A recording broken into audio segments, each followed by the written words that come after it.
Hello everyone, my name is Bharat Tyagi, faculty of physics, P P Savani centre for excellence. Motion in plane में हम circular motion कर रहे थे और कंप्लीट हो चुका है। इसके कॉम्पिटिटिव प्रॉब्लम्स लगाते हैं। सो ये क्वेश्चन दिया हुआ है हमें। A solid body rotates with deceleration about a stationary axis with an angular deceleration of this. ये हमें एंगुलर डिसलरेशन दिया हुआ है। मैग्नीट्यूड इसका के अंडर ओमेगा है और ये एंगुलर डिसलरेशन। अब अल्फ़ा का मतलब होता है D omega upon D T, but because it is deceleration ये होगा minus D omega upon D t. So minus D omega upon D T यहाँ से आया के अंडरवुड ओमेगा। सो यहाँ से हम इंटीग्रेशन करके इससे ओमेगा की इक्वेशन निकाल सकते हैं। डी ओमेगा अपॉन अंडरवुड ओमेगा इक्वल्स टू आ जाएगा K D T in negative. Now we can integrate both sides. दोनों साइड इंटीग्रेशन करेंगे। लिमिट आएगी ओमेगा की लिमिट इनिशियल एंगुलर वेलोसिटी से final angular velocity omega naught से ओमेगा, और टाइम की लिमिट 0 to t। के यहाँ पे कांस्टेंट है, सो माइनस के बाहर आ गया, डी टी का इंटीग्रेशन हो गया t। और यहाँ से अंडरवुड ओमेगा को सॉल्व करेंगे। अंडरवुड ओमेगा का इंटीग्रेशन होगा ओमेगा -1/2 + 1 डिवाइड बाय -1/2 + 1, और लिमिट ओमेगा नॉट से ओमेगा इक्वल्स टू माइनस के T. So it will become omega की पावर 1/2 यानी अंडरवुड ओमेगा डिवाइडेड बाय 1/2, ये 2 ऊपर आ जाएगा। So omega naught omega equals to upper limit 2 Underwood omega minus lower limit 2 Underwood omega naught minus के T. So यहाँ से अपने पास टी आएगा, ओमेगा, यहाँ से ओमेगा निकालते पहले, तो 2 अंडरवुड ओमेगा इक्वल्स टू आएगा 2 अंडरवुड ओमेगा नॉट माइनस के T. Hence omega equals to underwood omega naught minus के टी डिवाइडेड बाई 2, और अंडरवुड हटाएंगे तो उसका स्क्वायर आ जाएगा, स्क्वायर। ओके, तो ये हमारे पास ओमेगा की इक्वेशन आ गई। अब हमें निकालना क्या था इसमें, ओमेगा एंगुलर वेलोसिटी है, के पॉजिटिव कांस्टेंट है। Find mean angular velocity of the body averaged over the whole time of rotation if at initial moment the time of its angular velocity was omega naught. Okay, तो हमें average angular velocity निकालनी है। Average angular velocity निकालने के लिए हमें total motion का time period निकालना पड़ेगा। टोटल मोशन कब एंड होगा, तो टोटल टाइम टी कितना होना चाहिए जब मोशन एंड होगा, तो हमें टी टाइम निकालना पड़ेगा when motion is ending. So when the body will when the body will stop, उस केस में क्या कंडीशन आएगी, ओमेगा 0 हो जाएगा। जब ओमेगा 0 होगा तो हमारे पास बॉडी स्टॉप हो जाएगी। अब ये ओमेगा 0 की वैल्यू प्लेस करते हैं इस इक्वेशन में, और हमारे पास वैल्यू आ जाएगी टी की। सो ये हो गया 0 - 2 Underwood omega naught equals to minus के T. Hence t equals to 2 Underwood omega naught divided by k. ये हमारे पास टाइम आ गया, जो लास्ट टाइम है 0 से लेके इस टाइम तक मोशन हो रहा है।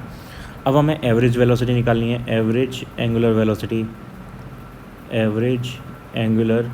Velocity omega average. तो ओमेगा एवरेज का फॉर्मूला होगा टोटल एंगुलर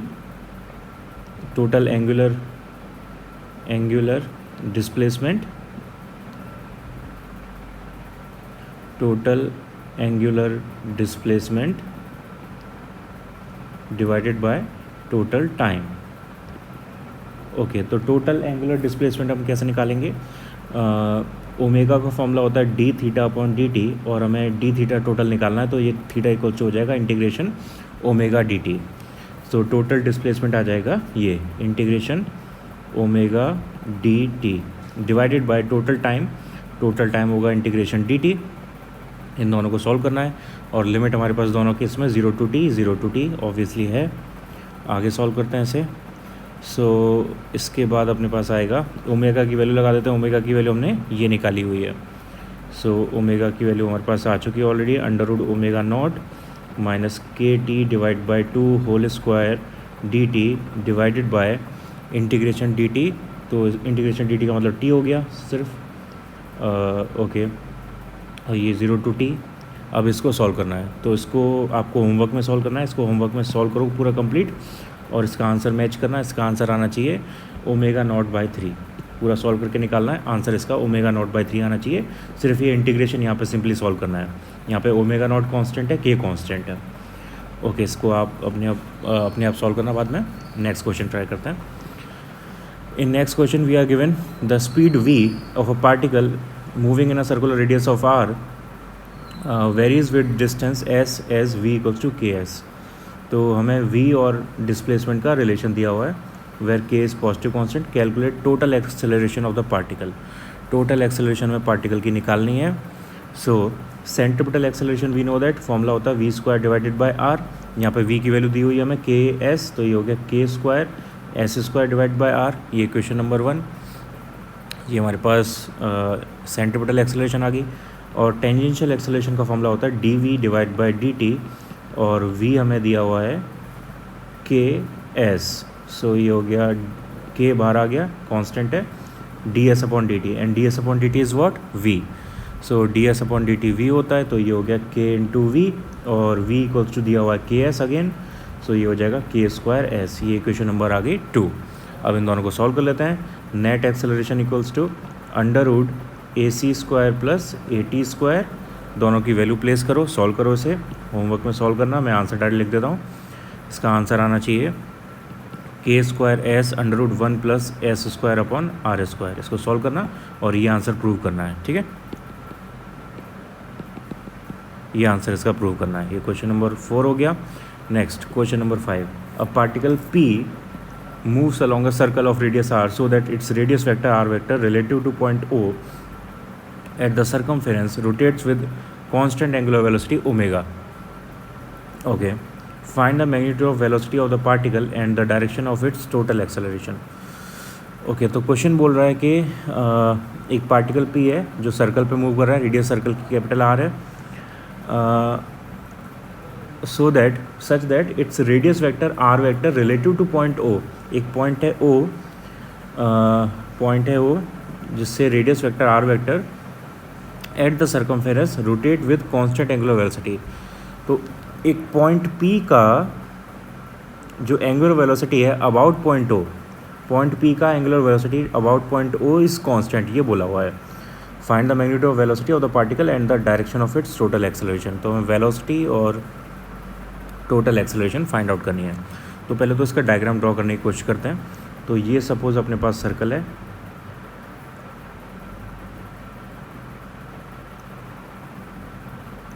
ये अपने पास सर्कल है, सो दैट, और यहाँ पे एक पॉइंट दिया है O सर्कमफेरेंस पे। तो सपोज पॉइंट O को हम यहाँ पे मान लेते हैं, ये पॉइंट O है, और दो एक्सेस अज्यूम कर लेते हैं, ये एक्स एक्सेस और वाई एक्सेस, दो एक्सेस हैं। ओके, इसके बाद जो पार्टिकल है वो P रैंडम किसी पॉइंट P पर है। सपोज P पॉइंट है यहाँ पर, ठीक है। इसका सेंटर हो जाएगा ऑब्वियसली, ये C सेंटर हो गया। सो ये दो डिस्टेंस तो रेडियस के बराबर होंगी, कैपिटल R, PC और OC, ये कैपिटल R के बराबर होंगी। और जो P का पोजीशन है वो R वेक्टर से शो हो रहा है विद रिस्पेक्ट टू O। सो ये रिप्रेजेंट हो रहा है R वेक्टर से, ये स्मॉल r है। वेक्टर फॉर्म में लिखें तो ये डायरेक्शन होगी इसकी। नाउ सपोज ये एंगल है थीटा, सो ये वाला एंगल भी थीटा होना चाहिए।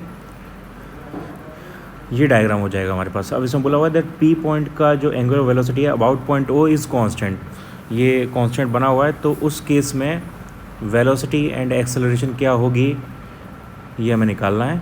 सो ओके, तो पहले तो ये तीन वेक्टर्स हमारे पास, r vector, small r vector, इन तीनों का रिलेशन निकालते हैं। इन तीनों का रिलेशन निकालने के लिए ये ट्राइंगल बन रहा है, तीन वेक्टर्स हैं, तो हम यहाँ पे लामीज़ थ्योरम लगा सकते हैं। लामीज़ थ्योरम हमने वेक्टर्स में पढ़ी हुई है, वो हम यहाँ पे प्लेस कर सकते हैं बाय लामीज़ थ्योरम, और साइन रूल भी बोलते हैं इसे। लामीज़ थ्योरम और साइन रूल सेम चीज़ है बेसिकली। सो इससे कोई भी एक वेक्टर ले लो, उसके सामने का एंगल लेके, उसका साइन लेके उसका डिवाइड कर देते हैं।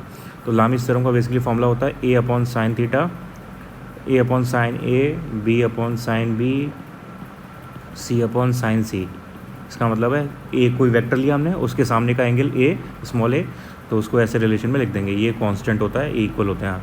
तो अब यहाँ पे ये स्मॉल r कैपिटल R और कैपिटल R के लिए लगाते हैं। तो small r divided by sine, small r के सामने कौन सा एंगल है, स्मॉल r के सामने ये वाला एंगल है, ये एंगल कितना होगा, अगर ये दोनों एंगल थीटा थीटा हैं तो तीनों एंगल्स का सम 180 डिग्री होना चाहिए क्योंकि ट्राइंगल है। Then this angle will be 180 minus theta, यानी pi minus 2 theta, pi minus 2 theta angle आएगा, एंगल सी वाला। इसके बाद कैपिटल आर, सपोज मैंने कैपिटल आर ये वाला ले लिया, तो कैपिटल आर के सामने वाला एंगल होगा ये थीटा, तो ये capital R divide by sine theta हो जाएगा। यहाँ से इसे सॉल्व करेंगे तो अपने पास आएगा small are equals to capital R upon sine theta, sine 180 minus 2 theta, sine 180 minus 2 theta is sine 180 minus theta, यानी चेंज नहीं होगा और साइन को से पॉजिटिव तो साइन 2 थीटा हो जाएगा। So it will become R upon sine theta 2 sine theta cos theta. So ये हो गया R into 2 cos theta small are equals to. So एक रिलेशन हमारे पास स्मॉल आर और कैपिटल आर का ये आ गया इक्वेशन नंबर 1। ओके, अब स्मॉल आर वेक्टर जो ये हमें पोजीशन वेक्टर दिया हुआ है, इसको हम आई जे के फॉर्म में लिखते हैं एक्स और वाई में डिवाइड करके। तो ये आर वेक्टर आना चाहिए पोजीशन वेक्टर हमारे पास। एक्स एक्सिस में इसका फैक्टर होगा, चलो पहले मैं जनरल टर्म में लिख देता हूँ। एक्स एक्सिस में इसका factor R X I cap और वाई एक्सिस में ये आर वाई जे कैप। तो ये हो गया आर कॉस थीटा आई cap plus R sine theta जे कैप। ओके, दो फैक्टर हो गए। इसमें हम स्मॉल आर की वैल्यू लगा सकते हैं, ये जो हमने निकाली थी। तो यहाँ से आ जाएगा R vector equals to capital R into 2 cos square theta I cap plus capital R into 2 sine theta cos theta J cap. ये आ गया। ओके, तो ये हमारे पास पोजीशन वेक्टर आ गया है, यानी डिस्प्लेसमेंट वेक्टर है एक तरह से। ये हमारे पास डिस्प्लेसमेंट वेक्टर आ गया। अब डिस्प्लेसमेंट से वेलोसिटी हमें निकालना क्या था, वेलोसिटी निकालनी है। तो वेलोसिटी हम डिस्प्लेसमेंट से निकाल सकते हैं बाय डिफरेंशिएटिंग इट। सो अब इसका हम डिफरेंशिएशन कर देंगे, differentiating with respect to time both sides. तो अपने पास आएगा D are vector upon D T equals to D upon D T 2 R cos square theta I cap plus R sine 2 theta, 2 sine theta cos theta sine 2 theta J cap. Okay, इसका differentiation करना है। Okay, मैं इसका differentiation इधर करता हूँ। सो क्या बचा अपने पास, d r upon D T 2, दोबारा लिख देते ऐसे, d are vector upon D T equals to D upon D T 2 cos square theta R i cap plus 2 sine 2 theta J cap R. 2 sine theta, 2 नहीं आएगा इसमें, 2 नहीं है यहाँ पे, आर साइन 2 थीटा आएगा बस, आर साइन 2 थीटा। तो यहाँ से कॉमन क्या आ रहा है, कॉमन आ रहा है आर, और अंदर बचा D upon D T cos square theta, D upon D T cos square theta, okay cos square theta, और क्या बचा आई कैप। ये ठीक है ना, 2 बार नहीं आएगा, 2 यहाँ पर रहेगा। Okay, plus d upon D t sine 2 theta जे कैप, यहाँ पर ये बचा। आगे सॉल्व करते हैं। So it will become R 2 cos square theta का डिफरेंशिएशन 2 कॉस थीटा, फिर कॉस थीटा का हो जाएगा माइनस साइन थीटा, और फिर थीटा का हो जाएगा d theta upon D t, और ये आई कैप की जगह i cap, plus sine 2 theta का डिफरेंशिएशन होगा कॉस 2 थीटा, एंड 2 थीटा का हो जाएगा 2, फिर थीटा का हो जाएगा d theta upon D t j cap. ये इसका डिफरेंशिएशन हो गया। अब d theta upon D t का मतलब होता है ओमेगा। सो यहाँ पे ओमेगा लगा देते हैं, तो ये हो जाएगा 4 माइनस का, तो इसे हम ऐसे लिख सकते हैं -2 और 2 साइन थीटा कॉस थीटा, यानी sine 2 theta omega I cap plus 2 cos 2 theta omega J cap. So omega is common and 2 is also common, so 2 okay 2 आएगा, और 2r और ओमेगा, 2r ओमेगा कॉमन। अंदर बचा क्या, माइनस साइन 2 थीटा आई cap plus cos two theta जे cap, sine two theta आई cap cos two theta जे cap. ये हमारे पास आ गया d r upon D t, यानी ये होता है वी वेक्टर। तो ये वी वेक्टर की वैल्यू आ गई अपने पास। अब इसको इजीली हम सॉल्व कर सकते हैं। इसका मैग्नीट्यूड निकालना है तो मैग्नीट्यूड निकाल सकते हैं। इसका मैग्नीट्यूड आएगा वी वेक्टर का magnitude equals to under root V X square plus V Y square. So V X की वैल्यू है यहाँ पे टू आर ओमेगा तो कॉमन आ जाएगा सब में से, तो टू आर ओमेगा मैं बाहर ले रहा हूँ कॉमन, अंदर बचेगा minus sine two theta whole square plus cos two theta whole square. तो ये 1 हो जाएगा सॉल्व करके। तो हमारे पास मैग्नीट्यूड आ गया 2r ओमेगा, वेलोसिटी का मैग्नीट्यूड हो गया 2r ओमेगा। तो ये दो हमारे आंसर हो गए वेलोसिटी के, वेक्टर फॉर्म में और मैग्नीट्यूड फॉर्म में, दोनों में हमने लिख दिया ऐसे। अब इसके बाद निकालना है हमें एक्सेलरेशन। सो एक्सेलरेशन के लिए ऑब्वियसली हम वेलोसिटी का दोबारा से डिफरेंशिएशन कर देंगे।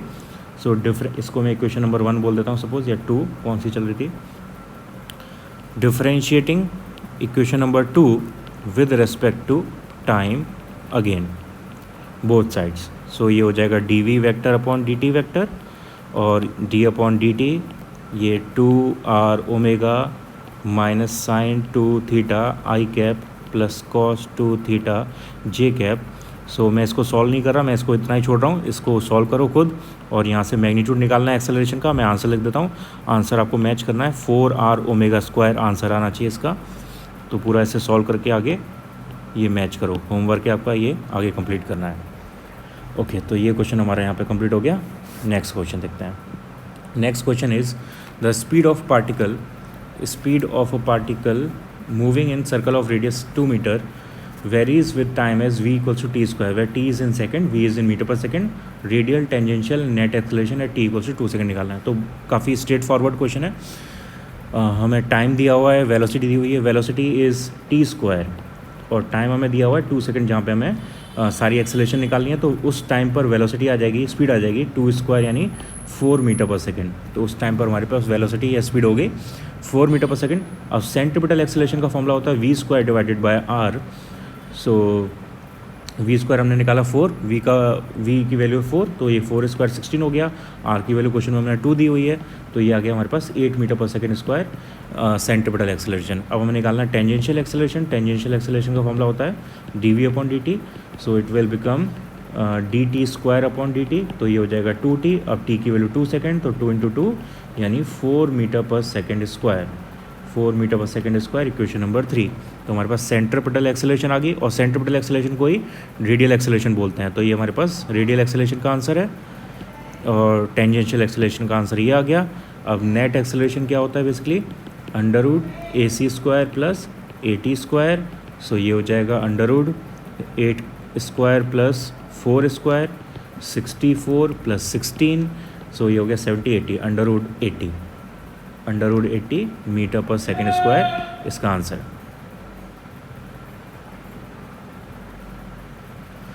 Okay, next question is a balloon start rising from earth surface, the ascension rate is constant and equal to v naught. तो एसेशन रेट का मतलब है कि ये इसकी एक्सेलरेशन रेट बेसिकली, तो वो हमें दी हुई है वी नॉट, ऊपर जाने की रेट। तो ऊपर जाने की रेट वी नॉट दी हुई है, इसका मतलब ये हमारे पास d y upon D t आ गया। वी नॉट है d y upon D t, क्योंकि वाई का मतलब हाइट, तो ऊपर जाने की रेट जो है वेलोसिटी हो जाएगी वर्टिकल, वो हमें वी नॉट दी हुई है, वी नॉट हो गया d y upon D t. Okay, इसके बाद बोला हुआ है due to the wind balloon gathers a horizontal velocity component v x equal to k y. तो हमें वी एक्स यहाँ पर पता चल गया, ये के वाई है, ये हमारा था वी वाई, और ये हमारा हो गया v x k y. Okay, तो इसके बाद क्वेश्चन बोला k is constant, y is height of ascent, find the dependence of following quantities on y. Horizontal drift, तो हॉरिजॉन्टल ड्रिफ्ट का मतलब x की वैल्यू हमें y के टर्म्स में निकालनी है, x as the function of y, ये हमें निकालना है x as the function of y, और टोटल टेंजेंशियल एक्सेलरेशन और total normal acceleration. Okay, try करते हैं। तो उसके लिए हमें सबसे पहले y और x को अलग अलग निकालना पड़ेगा। तो ये वी वाई हमें d y upon D t दिया हुआ है, तो यहाँ से डी वाई इक्वल्स टू आ जाएगा वी नॉट डी टी, और y इक्वल्स टू आ जाएगा इंटीग्रेशन सॉल्व करके वी नॉट इंटू टी। ये क्वेश्चन नंबर 1 हो गया हमारे पास। ऐसे वी एक्स इक्वल्स टू होगा d x upon D T equals to k y, और y की वैल्यू है वी नॉट टी, वो यहाँ पर लगा देते हैं। सो ये हो जाएगा d x upon D T equals to k v naught t. So v naught constant है, जैसे हमें क्वेश्चन में बोला हुआ है ये वी नॉट दिया हुआ है और ये कॉन्स्टेंट है। सो यहाँ से डी एक्स इक्वल्स टू आएगा k v naught t d t. So इसको इंटीग्रेट करके सॉल्व करेंगे तो अपने पास एक्स इक्वल्स टू आ जाएगा k v naught t square by two, k v naught t square by two. Okay, अब हमें रिलेशन निकालना है एक्स और वाई का। ये क्वेश्चन नंबर 2 हो गई। तो इन दोनों का डिवाइड कर देते हैं, डिवाइड करेंगे इन दोनों का। ये ऐसा करते हैं, यहाँ पे वी नॉट का ऊपर नीचे मल्टीप्लाई करते हैं। क्यों कर रहे हैं अभी पता चल जाएगा आपको। तो ये हो जाएगा v naught square t square upon two v naught. अब v naught t is equals to y, so यहाँ पे v naught square t square equals to हो जाएगा वाई स्क्वायर। तो ये आ गया k y square upon two v naught.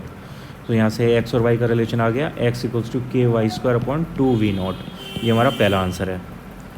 अब इस आंसर से हमें क्या पता चल रहा है, that x equals to k y square upon two v naught आ रहा है। यहाँ पर k upon two v naught is constant, hence x is proportional to y square and it is the equation for parabolic motion। सो ये parabolic path हमें show कर रहा है। तो इसका जो ग्राफ बनेगा, डायग्राम बनेगा, पाथ बनेगा वो पैराबोलिक होगा। प्रोजेक्टाइल जो आएगा वो पैराबोलिक प्रोजेक्टाइल आएगा, sorry trajectory, parabolic trajectory. Okay, इसके बाद हमें निकालना था यहाँ पे टेंजेंशियल और horizontal acceleration. So tangential acceleration का फॉर्मूला होता है d v upon D T.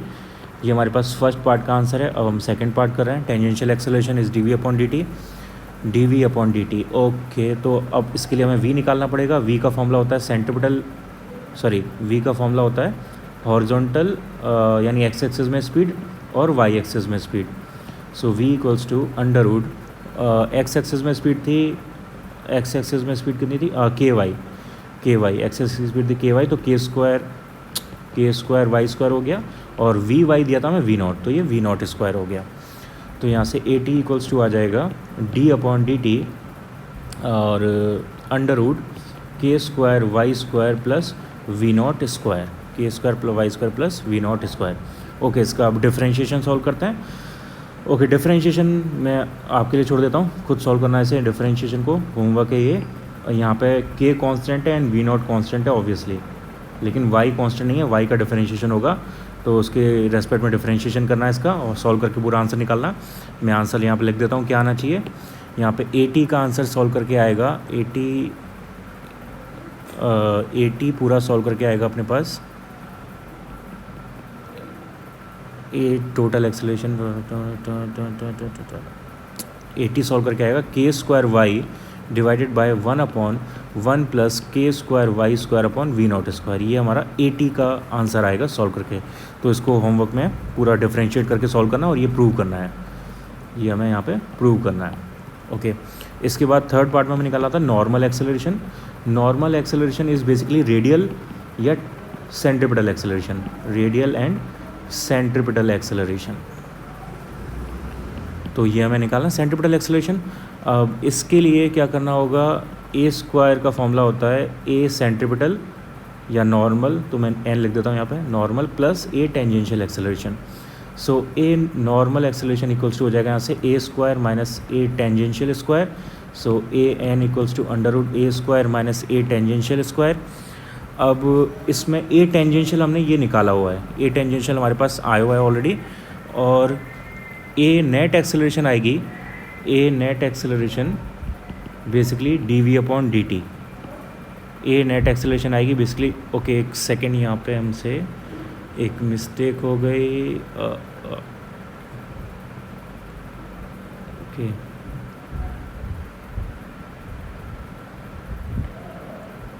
Total acceleration हमारे पास आ गई, टेंजेंशियल एक्सेलरेशन आ गई। ओके, टेंजेंशियल एक्सेलरेशन हो गई, ए हमें निकालना है। ओके, हाँ, सो नेट एक्सेलरेशन हो गई यहाँ पर d v x upon D t, क्योंकि वाई डायरेक्शन में एक्सेलरेशन ज़ीरो है, वाई डायरेक्शन में एक्सेलरेशन ज़ीरो है। मैं दोबारा से समझाता हूँ इसे, दोबारा से देखते हो इसे। ओके, यहाँ से हमें इस फॉर्मूले से निकालना है बेसिकली, लेकिन आगे क्या प्रॉब्लम है वो देखते हैं। जो नेट एक्सेलरेशन होगी यहाँ पे दो डायरेक्शन में मोशन हो रहा है, एक्स डायरेक्शन में मोशन हो रहा है और वाई डायरेक्शन में मोशन हो रहा है। अब हमें क्वेश्चन में बोला हुआ है दैट वाई डायरेक्शन में जो मोशन है उसकी जो स्पीड है यानी वी वाई इज़ कॉन्स्टेंट। सो इसका मतलब ए वाई इक्वल्स टू 0 हो गया। अब a net acceleration under root a n square plus a t square के बराबर भी होगा और under root a x square plus a y square के बराबर भी होगा। अब because a y square is constant तो ये ए एक्स के बराबर आ जाएगा। अब ए एक्स का मतलब हुआ d v x upon D t. अब वी एक्स हमें क्वेश्चन में गिवन है ऑलरेडी, तो वी एक्स हमें क्वेश्चन में गिवन है, वो यहाँ पे लगा के हम ए एक्स निकाल सकते हैं। वही हमारे पास ए नेट आएगा और उस ए नेट की वैल्यू को हम यहाँ पे लगाएंगे, ये ए नेट है और यहाँ से हमारे पास नॉर्मल एक्सेलरेशन आ जाएगा। तो ये पूरा आपको खुद सॉल्व करना है। मैं आंसर लिख देता हूँ, फाइनल आंसर क्या आ जाएगा ए नॉर्मल का और ए नेट का, दोनों आंसर लिख रहा हूँ, दोनों को मैच करना। ए नेट का आंसर आना चाहिए अपने पास के वी नॉट, इसको प्रूव करना है, और ए नॉर्मल का आंसर आएगा k v naught divided by under root 1 plus k y divide by v naught square, इसको प्रूव करना है ये दोनों। और इससे पहले जो मैंने ए टेंजेंशियल बोला था वो, तो तीनों का डिफरेंशिएशन पूरा सॉल्व करके इसको बस प्रूव करना है। डिफरेंशिएशन बचा हुआ है, बाकी सब मैंने कंसेप्ट समझा दिया है। ओके, इनको कंप्लीट कर लो, जितने भी क्वेश्चन मैंने आज कंप्लीट करने को बोले हैं होमवर्क में, इन सबको कंप्लीट कर लेना।